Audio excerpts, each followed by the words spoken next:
तो नमस्कार दोस्तों, स्वागत है मगन ट्यूटोरियल्स में। उम्मीद करता हूं सब लोग स्वस्थ होंगे, व्यस्त होंगे, ज़बरदस्त होंगे। दोस्तों एनआईएस डीएलएड मामला, जैसा कि आप लोग जानते हैं कि उत्तराखंड से इसकी शुरुआत हुई और फिलहाल में इसकी सुनवाई माननीय सुप्रीम कोर्ट में चल रही है। लेकिन इस बीच ऐसी खबरें आ रही हैं दोस्तों कि अब वहां पे जो टेट पास अभ्यर्थी हैं बीएड या फिर बीटीसी डीएलएड के, उन लोगों ने धरना प्रदर्शन शुरू किया है। और ये क्यों दोस्तों? वो इसलिए कि ताकि जो रुकी हुई भर्ती प्रक्रिया है, जो 2600 कुछ पदों पे थी, वो फिर से सरकार शुरू करे, क्योंकि विलम्ब हो रहा है और ये सारी चीज़ें हो रही हैं। तो यहाँ पे मैं सीधे आपको उसी न्यूज़ पे ही लेके चलूँगा दोस्तों। यहाँ पे आप पेपर की कटिंग देख सकते हैं। और मंत्री आवास जाते टीईटी वालों को रोकने पर हंगामा।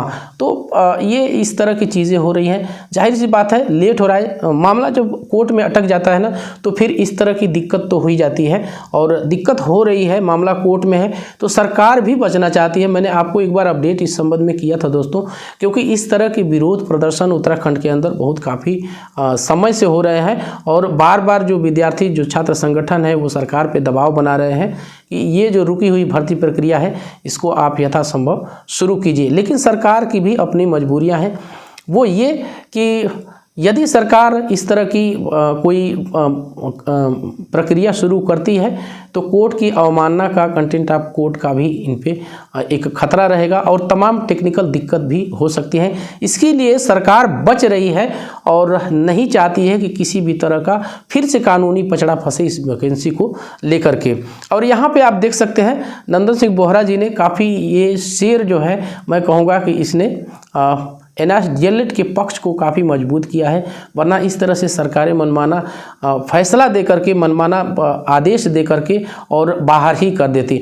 अब चूंकि एक भरोसा है, एक रिस्पेक्टेड, एक सर्वोच्च अदालत में मामला है, तो कम से कम एक सामान्य जनता होने के नाते हम इतना भरोसा कर सकते हैं कि वहाँ से इन बच्चों को न्याय मिलेगा और ये फिर से वैकेंसी में शामिल होकर के अपने लिए करियर बना पाएंगे। नंदन सिंह बोहरा जी ने ये कहा है, थोड़ा सा मैं जूम आउट, इसको जूम इन करना चाहूँगा दोस्तों। यहाँ पे उन्होंने लिखा दिया हुआ है कि यदि प्रदेश सरकार 380, केवल इन्होंने कहा है कि सिर्फ 380 एनआईएस डीएलएड अभ्यर्थियों को शामिल कर लेती है इस वैकेंसी में, तो ये अपना कोर्ट केस वापस ले लेंगे। तो एक बड़ी बात है। अब ये चीज़ देखने वाली होगी दोस्तों कि सरकार इस चीज़ को मानती है या फिर नहीं मानती है। एक चीज़ मैंने आपको बहुत पहले बताया था दोस्तों कि सरकारें कहीं ना कहीं, ठीक है, बच्चे किसी चीज़ पे एक तरह से विरोध करते हैं, अपना राय दिखाते हैं, तो ये बात समझ में आती है। लेकिन किसी भी तरह से सरकारों को ये शोभा नहीं देता कि वो अपने प्रेस्टीज का प्रश्न बना लें। और इसको एक तरह से कहें कि उत्तराखंड सरकार ने अपने प्रतिष्ठा का प्रश्न बना लिया और मामला लेके सुप्रीम कोर्ट तक चली आई।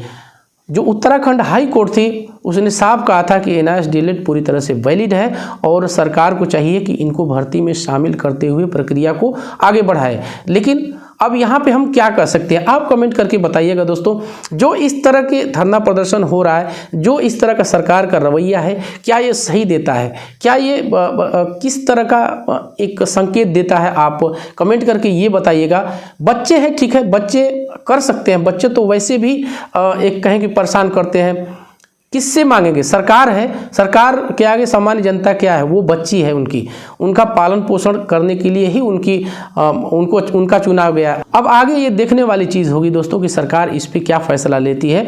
और जहाँ तक उम्मीद यही है कि सरकार ये चाहती है कि जो कुछ भी हुआ अब तो वो हो चुका, लेकिन जब वैकेंसी हो तो कोई भी कानूनी अड़चन आगे न आए। अब पूरा का पूरा मामला जाके माननीय सुप्रीम कोर्ट पे टिक जाएगा और वहाँ से जैसे ही निर्णय आता है, इसके बाद ही हमें जहाँ तक ऐसा लगता है जो सरकार का रुख है, तभी कोई प्रक्रिया आगे बढ़ेगी।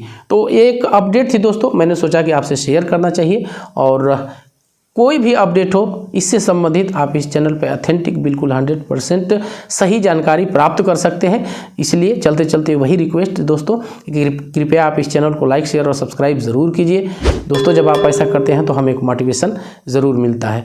मिलते हैं अगली वीडियो में, तब तक के लिए नमस्कार।